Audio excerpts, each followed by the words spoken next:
Muito boa tarde. Privatização parcial da Unitel. Está lançada a oferta pública de venda de 15% das ações da empresa pública. Cobrança coerciva a contribuintes faltosos. A GT arrecadou em janeiro o equivalente a 530 mil milhões de kwanzas. Cabinda, reunião do Conselho da Província, analisa programa de alimentação escolar. Surto de ébola na República Democrática do Congo. O número de mortos ultrapassa os 500. As notícias, a edição é de segunda-feira, 6 de julho de 2026. Seja bem-vindo à atualidade.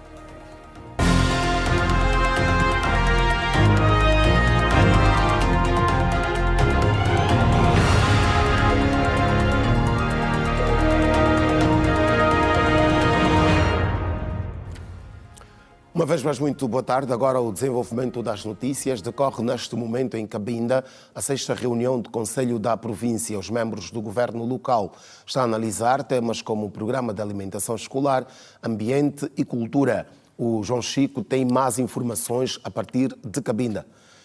João Chico, muito boa tarde. Vamos às notas desta reunião. Olá, muito boa tarde, Alberto Capitão. Respondemos a partir da sede do Governo, onde decorre a 6ª sessão do Conselho da Província, que agendou vários temas que estão a merecer análise, com destaque para o programa Alimentação Escolar, que tem estado, portanto, a ser cumprido ao nível dos 10 municípios, um programa implementado e que apresenta alguns resultados, alguma melhoria por causa mesmo da adesão considerável dos alunos às aulas, a desistência reduziu consideravelmente. As vantagens da implementação deste programa está a merecer discussão nesta 6ª sessão do Conselho da Província. O outro tema também que vai merecer análise não menos importante é sobre o ambiente, a conservação do meio. Sabe-se que Cabinda tem a 2ª maior floresta do mundo e a sua conservação não depende apenas das autoridades, mas sim do envolvimento também da própria população. É uma floresta que tem várias espécies e o abate a essas espécies também é uma preocupação no seio das autoridades. Por isso, estratégias de conservação desta floresta é extremamente importante. E o saneamento básico, a cidade que já foi considerada como uma das mais limpas do país, há uma preocupação nessa altura em voltar a colocar a província de Cabinda no top das cidades mais limpas ao nível do nosso país. Por isso, as estratégias também vão ser definidas durante esta 6ª sessão do Conselho da Província. E o outro tema também de análise é sobre a cultura, avaliação de como foi a última edição do Carnaval 2026 e perspectivar a próxima edição de 2027. Vamos ouvir a governadora Susana Abreu, que fala da importância da abordagem desses assuntos. Vamos ver o ponto de situação sobre o programa de alimentação escolar em curso, portanto, em todos os municípios. Nós temos a graça de viver numa província onde tem uma das 7 maravilhas de Angola, que é a Floresta do Mayombe. A nossa província naturalmente já é ecológica, então temos que analisar aspectos de como proteger o nosso meio ambiente. Os resíduos sólidos não é só a responsabilidade do Governo Provincial ou do Estado, mas também é responsabilidade de todos nós, sobretudo dos cidadãos. Se nós resolvemos a questão da gestão dos resíduos sólidos, vamos sim diminuir o fluxo nos hospitais e obviamente também aqui reduzir o custo de internamento e o custo de todo o aparato que é necessário, e muitos de nós não temos noção de quanto é que custa para gerir um hospital, quanto é que custa para gerir um centro de saúde. Portanto, se nós adotarmos atitudes de saúde preventiva, acabamos todos por ganhar.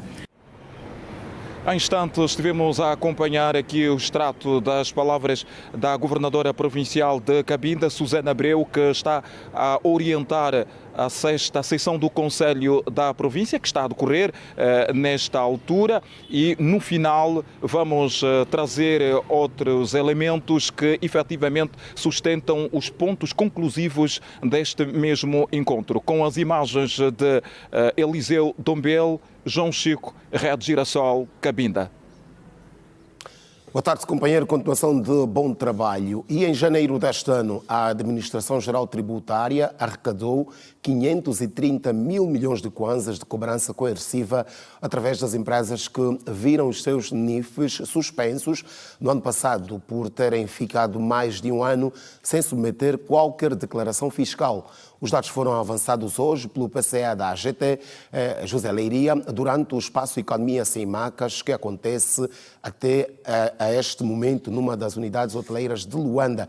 Horácio Bapolo está a acompanhar esta conversa, esta edição do Conversas Economia Sem Maca. Bapolo, muito boa tarde. Já terminou a apresentação de José Leiria? Viva, muito boa tarde, Alberto Capitão. Ainda não terminou. Nesta altura, Carlos Rosado de Carvalho está numa conversa com José Leiria, PCA da AGT, e que a seguir o PCA da AGT vai responder algumas questões. Estamos na 6ª edição do Conversas Economia Sem Macas, um programa que junta então o jornalista Carlos Rosado de Carvalho e o presidente do Conselho de Administração da AGT, que avançou aqui vários dados durante a sua apresentação. Um deles foi que durante o ano passado a AGT suspendeu de forma coerciva vários NIFs de contribuintes e a seguir, em janeiro deste ano, a AGT conseguiu arrecadar 530 mil milhões de kwanzas através destas empresas que tiveram os NIFs suspensos na medida que foram regularizando a sua situação. Nesta altura está comigo Adérito Areias, empresário. Muito boa tarde, Sr. Adérito. Durante a abordagem do Sr. Presidente do Conselho de Administração da AGT, ficou aqui a impressão de que os contribuintes são os culpados. Qual é a impressão que teve? A AGT é, afinal, anjo ou demónio? Como diz o tema do Conversas Economia Sem Maca. Isto aqui não há anjos nem demónios, aqui há situações complicadas, há uma série de medidas que é necessário tomar e que a gente toma, mas o país real é difícil, então nós temos que ter consciência do país real. O país real não é bem isto que a gente está a dizer.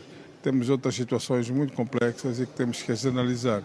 Portanto, é preciso arrecadar impostos, é preciso nós pagarmos impostos, mas é preciso regras que nós temos que as cumprir. O presidente da AGT apresentou um programa muito bonito, é muito lindo o que está escrito, mas nós temos que pensar no país real, e o país real aí é que é complicado. O que é que quer dizer com o país real?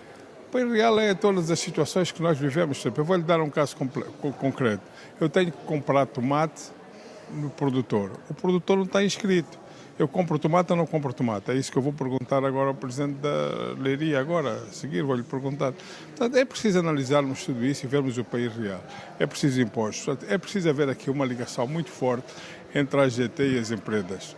Nós não podemos, de um lado, estar a AGT, que são os maus, nós os bons, nem nós os bons, nem eles os maus. Portanto, é necessário muita educação, é preciso muita preparação e é preciso trabalharmos para este país, os dois juntos, quer nós, os empresários, quer a AGT, para efetivamente levarmos isso a bom porto. Se de um lado está um, do outro lado está do outro, quer dizer, isto fica complicado. Portanto, a AGT tem que ver isto como parte do problema, nós temos que ver a outra parte e temos que trabalhar em conjunto. E é isso que nós temos que ver aqui e temos que falar aqui bem claro sobre isso. Portanto, não podemos pôr o diabo de um lado, os bons do outro. Não, aqui não há nem bons nem maus. Aqui temos que estar todos juntos e irmos para a luta juntos. Aqui a modernização do sistema fiscal, a introdução das novas tecnologias no sistema fiscal, isso tem estado a contribuir para a arrecadação de mais receitas da AGT. O que é que pensa sobre isso? Aqui em Luanda funciona, vamos pôr isso a funcionar em Benguela, vamos pôr isso a funcionar no Dom Grande, onde não se quer a luz, vamos pôr isso a funcionar no interior. Portanto, quer dizer, são situações que nós temos que ver o país real, como vamos resolver isso. Aqui não é fácil, aqui tem a luz, aqui vocês têm a net, tem isto tudo. Lá no país real tem? Não tem. Então, são situações que nós temos que estar a ver, ok? Muito obrigado. Obrigado. Era então uma breve conversa com Adérito Areias, empresário, aqui a falar em nome da classe, na 6ª edição do Economia Sem Macas, uma conversa que junta o jornalista Carlos Rosado de Carvalho e o presidente do Conselho de Administração da AGT, José Leiria. Este encontro tem sobre o tema AGT, Anjo ou Demónio. É o encontro que está aqui a juntar vários empresários e também a classe económica do país. Nós vamos continuar a acompanhar esta conversa que está a acontecer agora. A seguir, o presidente do Conselho de Administração da AGT vai responder a algumas questões da plateia e nós vamos continuar a acompanhar, sendo que outros detalhes nós prometemos trazer nos próximos serviços de informação da rede Girassol. Ficam então cumprimentos de Miguel Cristóvão e Horácio Bapolo. Boa tarde. Muito boa tarde, Horácio Bapolo, no Conversas Economia Sem Macas. E cerca de 40 a 57 mil milhões de barris de petróleo bruto estão por se explorar debaixo dos mares angolanos e 60 trilhões de pés cúbicos de gás ainda estão por descobrir. Os dados foram avançados na última semana pela Agência Nacional de Petróleo, Gás e Biocombustíveis, ANPG. 2008 foi o ano em que Angola alcançou o maior volume de produção de óleo. Foram 2 milhões de barris por dia. Hoje, a produção caiu para 1.500.000 barris de petróleo bruto. Entretanto, há ainda a oportunidade de explorar um vasto potencial de hidrocarbonetos. Dados da Agência Nacional de Petróleo, Gás e Biocombustíveis, ANPG, indicam que nas águas do país existem até 57 mil milhões de barris de óleo e 60 trilhões de pés cúbicos de gás por descobrir, avançou a engenheira Maria Mwenga, da ANPG. De diferentes oportunidades, o que exige eficiência na gestão dos custos. Minhas senhoras e meus senhores, há também uma outra metade da verdade. Debaixo do nosso mar e do nosso solo, há cerca de 40 a 57 mil milhões de barris de óleo a descobrir e até 60 trilhões de pés cúbicos de gás. Para voltar aos níveis de produção é necessário mais eficiência e gestão de recursos, já que, apesar do declínio, o petróleo ainda continua a ser o principal suporte da economia angolana, conforme Maria Mwenga. Hoje, produzimos cerca de 1.050.000 barris de óleo por dia. Mas ainda assim o petróleo continua a ser a nossa maior exportação, com cerca de 92% e perto de 16% do PIB. Por outras palavras, a nossa economia continua a depender fortemente do petróleo.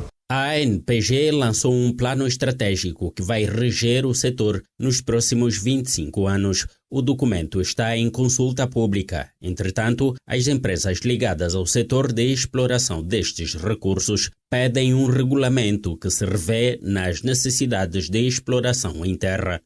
Queremos um estatuto, um regulamento legal que possa melhor enquadrar as necessidades, as dificuldades e os desafios onshore. Avançamos aqui a questão do quadro legal para o onshore. Também gostaríamos de ter um estatuto do operador nacional, porque tendo este estatuto mais facilmente se identificam as empresas que têm investido, que têm contribuído e que têm estado a produzir valor. Já a empresa Alford Petroleum quer mais celeridade nas aprovações administrativas. limitamos-nos a apresentar uma contribuição que tem a ver com a questão da maior flexibilidade que é necessária dar aos operadores numa fase inicial. Estamos a falar aqui da fase de exploração, porque é a fase que antecede a descoberta comercial e é a fase onde há maior investimento, é a fase onde os operadores investem. E esse investimento, quando falamos em investimento, estamos a falar de todos os recursos, não é? Para a produção, e este investimento é todo por conta do grupo empreiteiro. Então, nesta fase, no nosso entender, era importante haver maior liberdade aos operadores, no sentido de eles poderem trabalhar. Não estamos a querer dizer que não haja interferência do Estado, porque os recursos são do Estado, mas gostávamos que eles pudessem trabalhar, apresentar, portanto, o seu trabalho, o seu programa de trabalho e ter aqui o nível de celeridade nas aprovações administrativas. O país procura estratégias de aumento dos níveis de produção de hidrocarbonetos para os próximos 25 anos. O governo da província de Luanda efetuou nesta segunda-feira o ato de apresentação do Plano Integrado de Intervenção de Luanda-Pil no município do Talatona. O plano concentra-se na construção, requalificação e melhoria de infraestruturas estruturais, visando elevar a mobilidade urbana e a qualidade de vida dos vários municípios da província de Luanda. O ato foi presidido pelo governador provincial, Luís Nunes, que na ocasião destacou o projeto que vai abranger todos os municípios de Luanda e apelou à calma da população na concretização destes objetivos. Portanto, eu só quero pedir mais uma vez a compreensão da nossa população, que vai chegar o dia deles. Nós temos visto nas redes sociais o pedido constante e o grito de socorro das nossas populações, que nós compreendemos e vamos acudi-lo. Mas é preciso que as pessoas também tenham noção que a nossa província é uma província complexa, uma província com muitos problemas. E nós não vamos resolver os problemas todos de uma sentada. É preciso que as pessoas tenham consciência disso. E nem todos. Mas vamos fazer tudo por tudo para minimizar esses problemas. O governador apresentou aqui o projeto, está orçado mais ou menos em quanto, em termos de montante? Bom, isto está inserido no programa do PIL. Portanto, é um projeto complexo e que está avaliado à volta de 1 bilhão e 400 milhões de dólares. Mas o seu todo, não estamos a falar desta obra em si, é o projeto em si, que é um projeto super ambicioso, que vai resolver os problemas de Luanda a nível de mobilidade, de drenagem, a nível de iluminação pública, melhorar a água, melhorar a energia. Portanto, é um programa complexo e integrado. Portanto, é esse o valor desse grande projeto que é o famoso PIL. Nós temos muitas estruturas da educação e da saúde por concluir e umas a arrancar. Portanto, a educação e a saúde são dois setores prioritários e que têm uma atenção especial da governação, tanto da governação nacional como da província. Eu tenho-me referido que todos os programas, tanto do PIL e do diferencial do petróleo, que têm muitas estruturas por acabar, que nós vamos concluí-las. Portanto, entre elas estão escolas e saúde pública. Muitas. Estamos a falar de muitas obras. E... Agora eu cheguei a saber, o PIL já funciona, aliás, Viana e outros, vimos o lançamento e as obras. Como é que está o acompanhamento destes projetos, que pelo menos já foram lançados e já há trabalho a decorrer, por formas a que de facto os prazos sejam cumpridos e nada se pare? Bom, nós temos uma empresa que faz a fiscalização dessas obras. Mas, para além dela, o governo provincial acompanha ao milímetro. Portanto, e nós vamos cobrar o tempo da conclusão da obra. Nós queremos até fazer tudo por tudo para antecipar sempre os prazos. Isso é que nós estamos a fazer tudo por tudo. Mas é o que eu me disse na anterior intervenção, também temos que assumir também os nossos compromissos. Não é só cobrar, é também cumprir com aquilo que nós nos comprometemos a fazer. E para já o governo provincial garante que não haverá incumprimento? Não, nós estamos a fazer tudo por tudo. Isso eu não posso garantir, porque não depende só de mim, né? Mas estamos a fazer tudo por tudo para que não falhe. A reportagem a seguir, o Mandela Silva mostra um pouco do impacto da implementação do programa de infraestruturas integradas em Luanda, com foco na melhoria das vias secundárias e terciárias em algumas zonas da capital, como são os casos das vias Baquita-Nkosse, na zona do Kimbangu, a estrada da Suave, em Viana, e igualmente a estrada Heróis do Mar, no município da Samba. As melhorias nas vias secundárias e terciárias em Luanda estão em andamento com foco na reabilitação e reparação das infraestruturas urbanas. O governo tem priorizado os projetos que incluem asfaltagem, terraplanagem, drenagem pluviais e residuais, abastecimento de água, iluminação pública, redes técnicas e a construção de passeios. As obras visam melhorar a mobilidade urbana, a acessibilidade e a qualidade de vida do cidadão, como disse Sassangimbe, morador da zona do Baquita-Nkosse, na zona do Kimbangu, uma estrada que em tempos idos estava muito acidentada. Aqui a via estava mesmo mal, não tinham como os carros passar por esta via, porque estava interdita pela praça também das vendedoras que vendiam até a via. As vantagens são muitas. A primeira vantagem é que facilita os carros, né, poderem optar por essa via indo para Baquita-Nkosse, e também para Viana também facilita também nessa mesma via.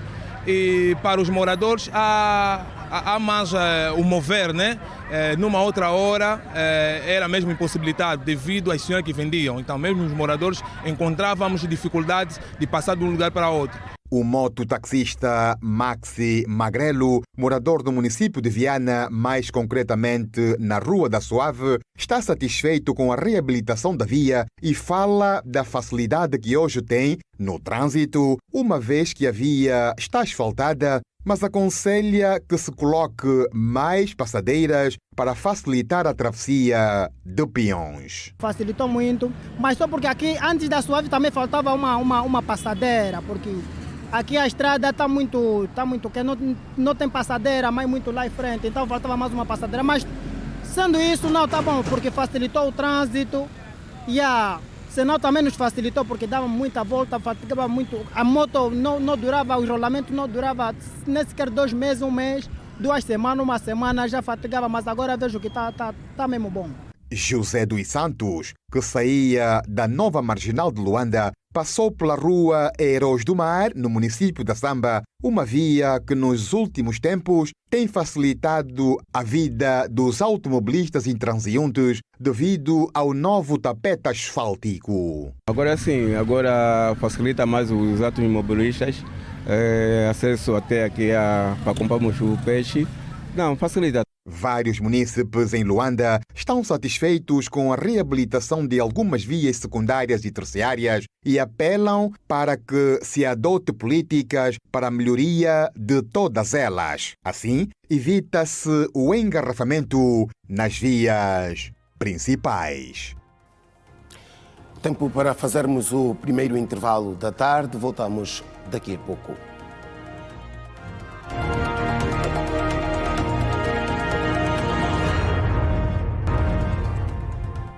De volta para a segunda parte das notícias, seguimos com as notícias.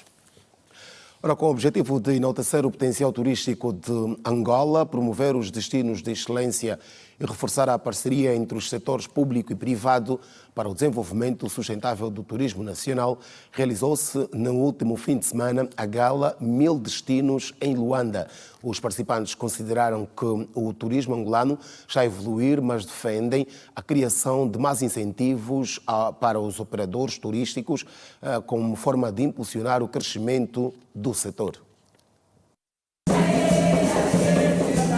O momento de celebração, promoção e valorização do turismo angolano reuniu representantes do Executivo, operadores turísticos, empresários, parceiros institucionais e diversas personalidades da sociedade. A empresária do ramo das viagens, Florinda Batista, considera que Angola possui potencialidades para fomentar e impulsionar o turismo nacional. A nossa maior participação é em viagens. E viagens somente, sem fazermos o turismo, é só uma trajetória de um ponto para outro. Então nós estamos agora mais abrangentes em fazer o turismo, dar a conhecer ao mundo que Angola tem potenciais grandes para o turismo e que os estrangeiros podem entrar, que há uma facilitação e que o Ministério do Turismo tem colaborado, no caso o Infotur tem colaborado com as agências de viagem, no caso a Linda Flora Viagem. Já o empresário Bastos João entende que o setor registrou uma evolução significativa quando comparado aos anos anteriores. Vejo uma iniciativa louvável, iniciativa esta que tem sido fundamental com o objetivo de impulsionar aquilo que é o fomento do turismo nacional. Porque durante um tempo para cá notava-se que o turismo não era tido nem visto. E hoje consegue-se notar que as agências, para além de vender bilhetes nacionais, também criam pacotes turísticos. Pacotes esses que atraem turistas e faz com que o turismo nacional fomente-se. Ainda assim, o responsável defende a criação de incentivos aos operadores turísticos para que continuem firmes no desenvolvimento da atividade.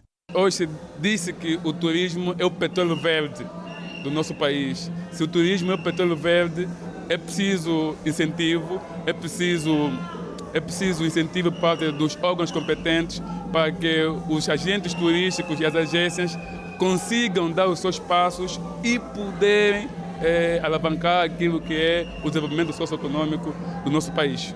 Em representação do Ministério do Turismo, Catarina Oliveira destacou que Angola está a dar passos seguros rumo a um destino turístico de referência. É um país que tem tudo para dar certo e de facto está a dar os passos certos para que nós nos constituamos como um território, um destino a visitar, um destino a explorar. Tem uma população muito agradável, uma população muito receptiva, tem um ecossistema muito agradável, muito bonito. Nós temos coisas que muitas paragens, muitos destinos turísticos não têm. A responsável acrescentou que o Ministério do Turismo continua empenhado na implementação de políticas e ações destinadas a fortalecer e dinamizar o turismo interno. Há cerca de 2 semanas atrás, o Ministério do Turismo simplesmente assinou 11 memorandos. Memorandos estes que visam intensificar, visam patrocinar, visam ajudar e empoderar toda uma série de projetos, toda uma série de empresas que vão poder levar a cabo então esta grande revolução. Agentes turísticos consideram que o setor angolano está a evoluir, mas defendem a criação de incentivos aos operadores para impulsionar o crescimento do setor. Para o reforço de uma gestão pública cada vez mais eficiente e transparente, o Ministério das Finanças, através da Direção Nacional do Orçamento do Estado, promove um seminário sobre as instruções de elaboração do OGE. O evento decorre na Escola Nacional da Administração e Políticas Públicas, ENAP, para onde seguimos em direto ao encontro do Simão João. Simão João, muito boa tarde, bom regresso ao trabalho. Vamos às notas desta atividade. Exatamente, muito boa tarde para si e para quem nos acompanha. De facto, continua ainda a decorrer este seminário sobre as instruções de elaboração do Orçamento Geral do Estado, promovido aqui pelo Ministério das Finanças, através então da Direção da Administração de Políticas de Finanças do Ministério das Finanças, que é tutelado então por Vera Daves. Nesta altura, continuam no interior aqui da Escola Nacional da Administração de Políticas Públicas, diretores de instituições financeiras a nível do governo, mas para mais detalhes sobre este seminário, nós vamos à conversa com Edlásio Caleia, ele que é o diretor nacional do Orçamento de Estado. Senhor diretor nacional, muito boa tarde. Qual é de facto o grande propósito da realização deste seminário? Portanto, boa tarde. A realização do seminário de apresentação das instruções para a elaboração do Orçamento Geral de Estado para 2027 marca então o início formal do processo de elaboração do OGE para o próximo ano. Portanto, neste seminário nós contamos com a presença dos diferentes gestores das unidades orçamentais, departamentos ministeriais, órgãos de soberania, órgãos da administração local do Estado, para que de forma conjunta e de forma técnica nós consigamos apreciar todos os procedimentos, todas as regras, todas as etapas, as responsabilidades de cada órgão nesse processo de elaboração do OGE, de tal modo que a qualidade das propostas orçamentais seja efetivamente materializada. Os grandes objetivos também é aqui reforçar as políticas que vão de acordo às necessidades do cidadão. Portanto, o Orçamento Geral do Estado é o principal instrumento de gestão das finanças públicas e, portanto, tem sempre como objetivo expressar financeiramente as prioridades do Executivo. Portanto, tal como sucedeu nos Orçamentos Gerais do Estado dos anos anteriores, nós temos como previsão para o OGE 2027 garantir maior alocação aos setores sociais e econômicos. E, portanto, este encontro, tal como mencionamos, visa então que os coordenadores do Sistema Nacional de Planeamento, o Ministério do Planeamento e o coordenador do Sistema Nacional do Orçamento, o Ministério das Finanças, em articulação com os diferentes órgãos que compõem desses sistemas, definem então estratégias para garantir então uma proposta orçamental que vá de encontro com as aspirações do governo, que em última instância é melhorar a vida dos angolanos. As prioridades, a princípio, continuam as mesmas? Portanto, tal como mencionamos, o Executivo ao longo dos últimos anos tem vindo a garantir um nível de priorização para o setor social e o setor produtivo. E é expectável que ao longo do processo de elaboração do OGE nós iremos então garantir que as propostas orçamentais reflitam efetivamente esta priorização. Muito obrigado. Aqui as palavras de Adlásio Caleia, ele que é o diretor nacional do Orçamento de Estado, falando aqui a propósito então dos grandes incidências relativamente a este seminário sobre instruções para a elaboração do Orçamento Geral de Estado para 2027. E nós vamos trazer outros desenvolvimentos sobre este seminário nos próximos serviços de informação da Rede Girassol. Guindo Armando e Simão João, a partir da Escola Nacional de Administração de Políticas Públicas. Boa tarde. Muito boa tarde, Simão João. Mais de 30 mulheres reuniram-se no último fim de semana para refletir sobre o conceito de mulher inegociável no encontro dedicado ao fortalecimento da autoestima, da inteligência emocional e da valorização dos princípios, limites e propósitos femininos. A partilha de experiências e aprendizagem, incentivo ao reconhecimento do valor feminino, estiveram em destaque. Entre sorrisos e palavras de incentivo, mais de 30 mulheres ocuparam o mesmo espaço com o propósito de redescobrir o seu valor e compreender o verdadeiro significado de ser mulher inegociável. Mais do que um encontro, o evento transformou-se num momento de reflexão, onde histórias de vida, desafios e conquistas deram voz à força feminina. Despertar mulheres para quem elas são, para a verdadeira essência delas. E ensiná-las não só a despertar, mas depois como caminhar nessa jornada que é a vida, não é? Muitas das vezes apresenta-nos desafios, a maior parte das vezes, mas é percorrer essa jornada com a capacidade de entendermos que nós precisamos de nos encontrar primeiro, precisamos de saber quem somos e posicionarmos-nos para a vida, para nós mesmas, para o mundo, para a sociedade, mas principalmente é despertar para quem nós somos. Para quem esteve presente, ser mulher inegociável vai além da aparência, é investir no crescimento pessoal, emocional e profissional.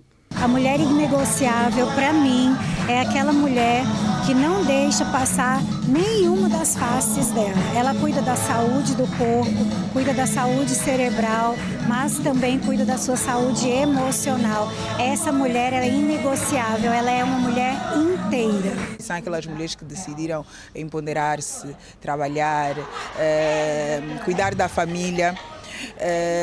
E sem deixar a sua essência feminina ali bem preservada, porque nós costumamos a dizer, e hoje em dia infelizmente muitas mulheres têm estado a fazer uma confusão com o empoderamento, porque mulher profissional é aquela mulher rigorosa e tudo isso, mas nós não.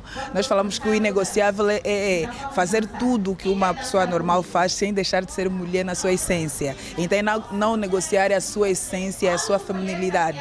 E sobre ser mais um evento de empoderamento feminino, elas responderam. Eu gosto de facto de acreditar que as mulheres são autênticas, são genuínas e não precisam de empoderar nada, porque elas já nasceram exatamente empoderadas, elas já nasceram donas de si, elas só não sabem. Elas só não sabem que há um poder dentro de cada uma de nós que de facto tem, é a chave que dá o clique para abrir as portas que nós precisamos para o sucesso. Então, na verdade, o empoderamento feminino para mim é um clichê. Agora, a transformação real, se transformarmos em mulheres reais, em mulheres verdadeiras, não perfeitas, mas verdadeiras, com voz ativa, com determinação, mulheres inteiras, de verdade, com identidade, faz toda a diferença. Nós, mulheres que têm promovido eventos dessa natureza, que discutem sobre o papel da mulher na sociedade, sobre o empoderamento feminino, a levar uma mensagem clara de que o empoderamento feminino não é ser homem ou trocar de lugar com os homens ou essa confusão que existe. Nós tentamos sempre dizer, e foi o que eu disse há pouco tempo, é reconhecermos sim que cada um no seu papel é importante para a sociedade e a mulher nunca vai deixar de ser mulher, jamais. O encontro terminou com o compromisso de levar a mensagem para outras mulheres, promovendo uma cultura de autoestima, respeito e valorização feminina dentro e fora dos seus diferentes espaços de atuação. A Unitel deu hoje um passo no processo de privatização parcial da empresa, com o arranque da oferta pública de venda de 15% das suas ações. A operação decorre até o dia 24 deste mês e pretende alargar a participação dos investidores no capital da maior operadora de telecomunicações do país. A Fernanda Gonga traz mais informações. Fernanda, muito boa tarde. Vamos aos detalhes desta oferta pública de venda de parte da Unitel. Ora, muito boa tarde. Precisamente respondemos a partir daqui de uma das unidades hoteleiras onde a Unitel lança hoje o seu processo de alienação com a colocação da 15% das suas ações através da oferta pública de venda de ações, onde a Unitel está a comercializar para 7.500.000 acionistas e deste número 1 milhão de acionistas são trabalhadores da Unitel, o que corresponde a 2% desta oferta pública. É um processo que teve início hoje mesmo e vai até o dia 24 do corrente mês e vai ser intermediado por agentes acreditados. É por isso mesmo que nós vamos agora a conversa com o Sr. Paulo Graça, que é administrador da BFA Capital Markets. Muito boa tarde, está nessa altura em direto para o Hoje Notícias, já teve a geração. Diz-se que este é um marco histórico que a Unitel faz ao anunciar a oferta pública de 15% das suas ações. É um marco histórico por 3 motivos. Primeiro, para a nossa bolsa, para o nosso mercado de capitais em Angola. A bolsa em Angola possui 5 empresas cotadas, todas elas do setor financeiro.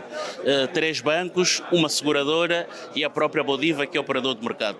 Pela primeira vez está presente uma empresa que não é do setor financeiro, mas para além de não ser do setor financeiro, é uma empresa do setor da inovação, das tecnologias da informação e da comunicação. São estas empresas que no mundo todo têm galvanizado o mercado de capitais, têm atraído para o mercado de capitais inúmeros investidores.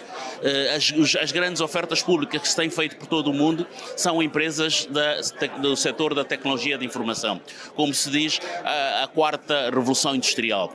Portanto, vai trazer também investidores que estiveram ausentes do mercado de capitais por ter, por exemplo, só setor financeiro, vai trazer investidores interessados no setor das telecomunicações, vai também trazer os que já estavam no setor financeiro e vai permitir que pela primeira vez o investidor possa ter aquilo a que se chama uma carteira diversificada ou uma carteira equilibrada. Dr. Paulo Graça, aqui estamos a ver que são valores de compra muito acessíveis. 36.036 kwanzas e 40.040 kwanzas. Este valor acaba por aliciar muitos acionistas, mas da outra parte, como é que nós estamos em termos de literacia quanto a este processo de compra de ações? Nós temos angolanos a investir? Temos efetivamente o cidadão comum a investir, de todas as geografias. Se olharmos para a última oferta pública, todas as 21 províncias, cidadãos de todas as 21 províncias participaram no processo de oferta pública e esperemos que isso volte a acontecer. Cidadão anónimo de todas as províncias que participe na oferta pública. A questão da literacia financeira é uma questão oportuna. A literacia financeira é uma questão permanente. A literacia financeira, a educação financeira, a responsabilidade financeira é um tema permanente que não se esgota. Não se esgota numa oferta pública, não se esgota numa sala de aula. É um tema permanente que até deve fazer parte da universidade, das escolas, do ensino sistema liceal, familiar. A literacia também pode ser estudada e aprendida dentro do seio familiar.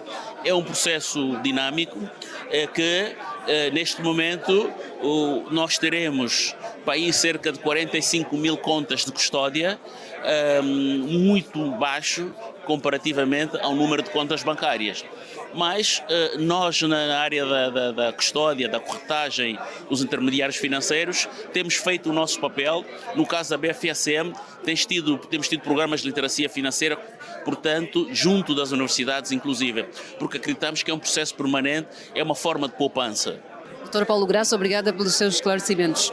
Aqui a conversa que mantivemos com o administrador da BFA Capital Markets a trazer todo e qualquer esclarecimento adicional sobre esta oferta pública que teve início hoje, 6 de julho, e vai até o dia 24 do corrente mês. Nesta altura é o apontamento possível.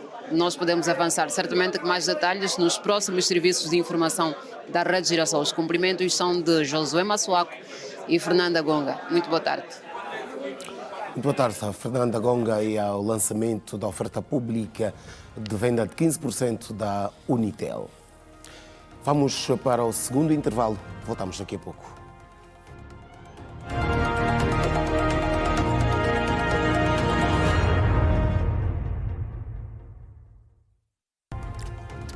Estamos de regresso, olhamos para a atualidade internacional. O número de mortos na República Democrática do Congo, devido ao atual surto de ébola no leste, atingiu os 506. Dado foi apresentado pelo governo congolês. Acompanha esta e outras agora no compacto da atualidade internacional.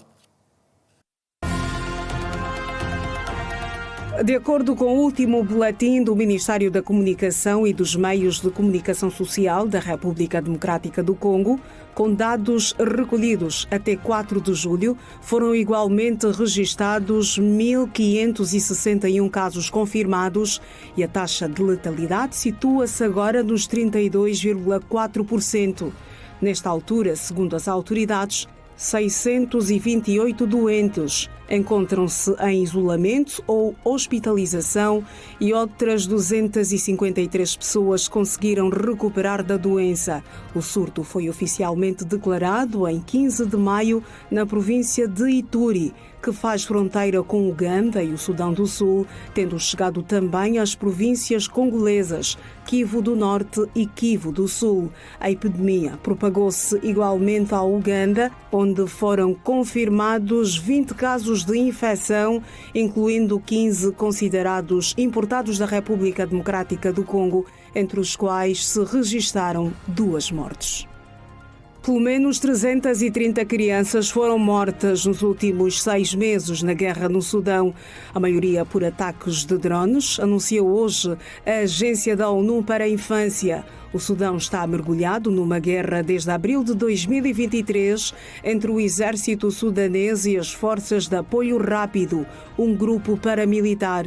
A guerra está agora concentrada nos estados do Kordofão, Darfur e Nilo Azul e os ataques com drones causam 60% das baixas, contabiliza o Fundo das Nações Unidas para a Infância. As crianças estão presas num ciclo implacável de violência, deslocação e privação, afirmou Sheldon Liet, representante da Unicef no Sudão. Segundo a Unicef, as crianças não enfrentam apenas o risco imediato de morte e ferimentos. O conflito continua às espolas a graves violações, incluindo recrutamento e exploração, rapto, violência sexual e ataques a escolas e hospitais. A presidente da Comissão Europeia, Ursula von der Leyen, defendeu hoje que a Ucrânia precisa urgentemente de reforçar a defesa aérea, num apelo aos países da NATO que na terça-feira iniciam uma cimeira. O apelo foi expresso numa mensagem divulgada nas redes sociais. A líder do Executivo Comunitário reagiu ao mais recente ataque russo, acrescentando que no domingo à noite o governo russo voltou a atacar cegamente civis a partir do ar, com mais de 400 drones e mísseis a atingirem a capital ucraniana, matando pelo menos 14 pessoas. Os líderes da NATO reúnem-se a partir da manhã em Ankara, Turquia, para uma cimeira na qual os europeus se deverão comprometer a assumir mais responsabilidades pela defesa do continente após um ano marcado por tensões com Donald Trump. De acordo com a agenda oficial da cimeira, vão ser discutidos 3 assuntos: o investimento em defesa, o reforço da produção industrial e o apoio à Ucrânia. Agora, a atualidade desportiva. A Seleção Nacional derrotou o Mali por 88-74 em partida da terceira janela de qualificação africana para o Campeonato do Mundo FIBA Qatar 2027. Ajuste de contas no pavilhão multiusos de Luanda, adjacente à centralidade do Quilamba, entre a Seleção Nacional e o Mali, jogo da terceira ronda da janela africana de apuramento ao Mundial Qatar 2027. No parquet, as duas formações entraram com o mesmo objetivo: vencer o desafio. Angola entrou para o quarto inicial com tudo, mas os malianos equilibraram no fim do período. O placar registrava empate a 21 pontos. Já no segundo quarto, os campeões africanos tiveram melhor e venceram com parcial a registrar 22-20 a favor do combinado nacional. Ao intervalo maior, Angola vencia por 43-41, 2 pontos de diferença. Com o impulso dos adeptos que se fizeram presentes no pavilhão do Quilamba, Angola entrou a vencer no terceiro período, tendo marcado 5 pontos logo no início. Todavia, os malianos encostavam no marcador frente a uma Angola que não tinha um fio de jogo e sem soluções. Mas o terceiro período foi favorável aos angolanos, com o placar a registrar 65-58. No último e derradeiro quarto, os angolanos deram tudo de si. Depois da derrota na segunda jornada frente ao Egito por 79-73, os campeões africanos tudo faziam para despedirem-se desta fase com um triunfo. E foi o que aconteceu. Angola voltou a vencer o Mali no pavilhão multiusos de Luanda com um parcial de 23-16, fixando o resultado final em 88-74. O extremo base angolano, Celton Miguel, foi o MVP do encontro ao anotar 22 pontos, enquanto Aliou Diarra, extremo posto maliano, foi o mais inconformado ao converter 18 pontos. Na terceira janela de qualificação que Luanda acolheu, o combinado nacional somou 2 triunfos e 1 pontos na segunda posição. Mali soma 11 no primeiro lugar. Egito com 9 está no terceiro posto, enquanto Uganda é o último com 6 pontos. Portugal e Espanha disputam o clássico da Península Ibérica, mais logo às 20 horas no andamento dos oitavos de final da Copa do Mundo das Américas. Estão contadas as notícias a esta hora. Nos voltamos amanhã às 13 horas pontualmente. Fique ligado à Rede Girassol. Já sabe que daqui a pouco tem o programa Tudo Passa Aqui. Boa tarde, fique bem.